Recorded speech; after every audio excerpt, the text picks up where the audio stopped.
say people can't record government, but then they can all record and surveil us. They get rid of our basic rights criminally and then declare unconstitutional powers for themselves. Andy, I appreciate your call. We're not on the Disabilities Act. I mean, it's kind of open phones, but I just can't. I've got to move on. Geronimo in California, you're on the air. Go ahead. Alex, how's it going? I just got a call this morning from a contractor that I know. He pours cement out in Bohemian Grove. They've just been given the okay to go ahead and take down a bunch of redwood trees and start building helipads.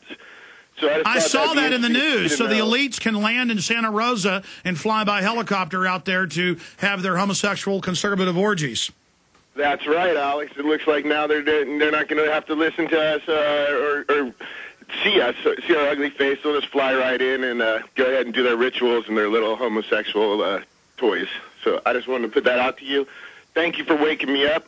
I am an oath keeper, and I'm here in Northern California trying to spread the word. Thank you, my man. Great. A lot of police officers and military becoming oath keepers and 3%ers.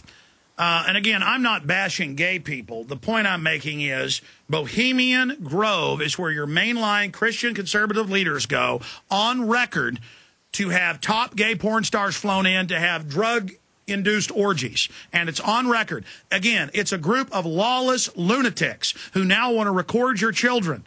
And remember, they told us torture was good. I want to make that point for the last hour when I go over it. That torture's good, and Jack Bauer is our hero. And then now videotaping, body scanning your children is good. And remember, the White House reviewed the torture videos and photo. So did Congress, but didn't release them. I'm sure they enjoyed that, Mike Rivero. Well, did you see Wayne Madsen's new report on Russia today where they're talking about U.S. diplomats and congressmen going on these fact-finding missions to Thailand, and they're engaging in child sex over there, and it's just completely out of control. And normally I would hold off on a story like that, but I remember I was living in Seattle when there was this huge scandal over the Asia-Pacific Economic Conference where the FBI was bugging the conference attendees, stealing business secrets to give to cronies, and there were children, underage children being provided to some of the conference attendees for sexual purposes, and it turned out there was actually a fund at the State Department for this kind of stuff. And, so it's like this, we've got this one set of rules that we're all supposed to live by, and, think about the Franklin scandal. Hey, Ted Gunderson in the late 80s on record ran the L.A. division of the FBI, and I have the Washington Post articles, the Washington Times articles. They had this place called the Finders, run by the CIA, and when the police raided it, it was satellite uplinks, child porn. They just gotten the kids out, and the government shut that investigation down. I mean, these people are the most sinister, murdering criminals. Look at how Halliburton, DynCorp, the UN have all been caught running giant child kidnapping operations, and now they have expanded diplomatic immunity through Interpol in the U.S., and so the Justice Department just went under Interpol, so all their records are secret, and they have diplomatic immunity. And how many times has the UN been caught under diplomatic immunity trafficking in children? It really is completely out of control. It just seems like the wrong sort of people. They bypass all the scanners. They just drive right onto the airports. Yeah, they do. They got their own jets. They've got all their private airplanes. They've got the private terminals that they go through. They don't go through any of this stuff, and they're carrying drugs with them.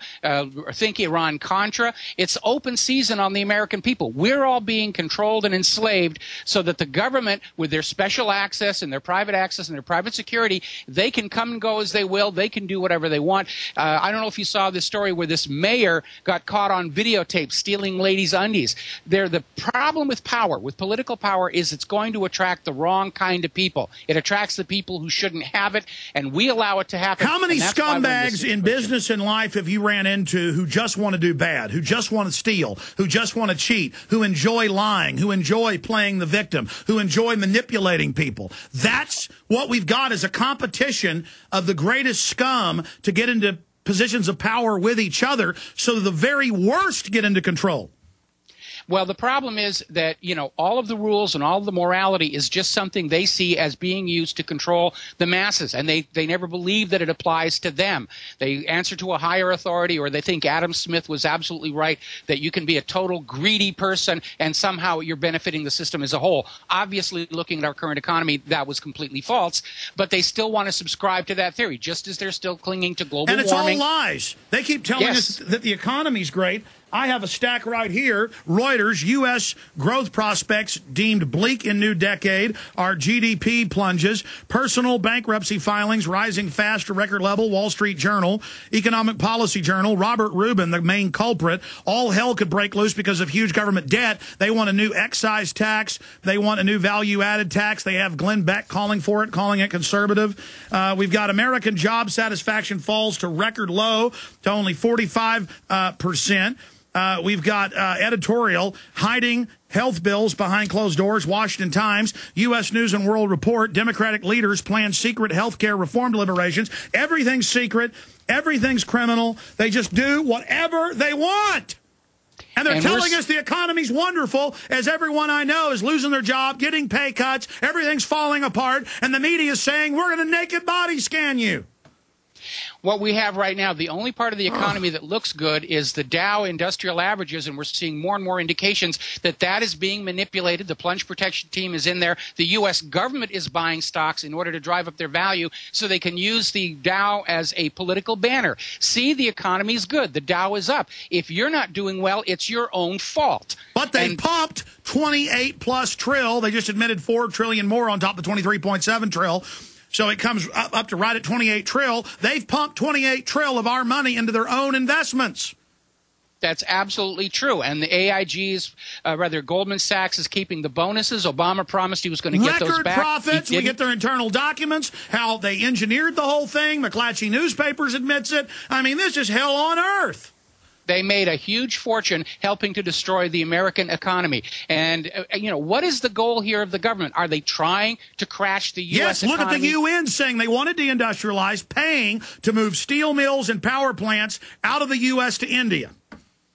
And we're left out without any manufacturing. We're left with SWAT teams running around urinating on us.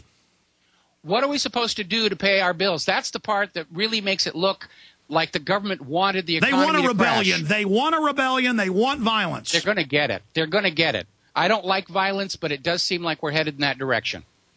It's a master plan, Kurt. I'm telling you, man, I can't. Somebody just popped in my ear. What's that?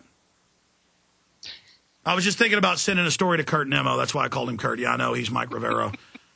Well, I'm here telling my few writers I've got, post this, post that. Whenever you're talking, I'm hitting the button saying, post this, give me that. I mean, the problem is we've got so much evidence, Mike. Yes. What we need is anger in the people, and I'm still amazed that we're not getting it. I just don't even know what to do anymore, Mike. I just let's talk to who's up next here. Mark in California, you're on the air with Mike Rivero. Go ahead. Alex. Hey, buddy. Hey, man. Thanks so much for all you're doing. I was thinking of what to say, as I heard the few moments before I came on the air, but seriously, this is all so far gone. I can't even I can't even react to any of these things anymore. Well, they hope we just get that far gone and just kind of give up. No, we have to stand up and go, this is the moment when they really come out in the open. We got to go, you're criminal degenerates. You're criminals. You're criminals. You're just chant it. You are criminals. You are illegitimate. You are tyrannous. You are tyrannical. We do not recognize you. You are criminals. You are staging the terror attacks. You engineered the economic collapse. You threatened martial law if the banks weren't given total power. You are criminals. You are criminals. You are criminals. You are criminals. Until everybody starts chanting, you are criminals. Sorry, go ahead. My classes here at the university. So I just read an article calling this last decade the lost decade, and I completely disagree with that. I think the next one coming, the one we just entered, is going to be the lost decade for sure. And we're starting to see all the signs of the mobilization towards this world government. Just have you've been covering. It's all coming together right now.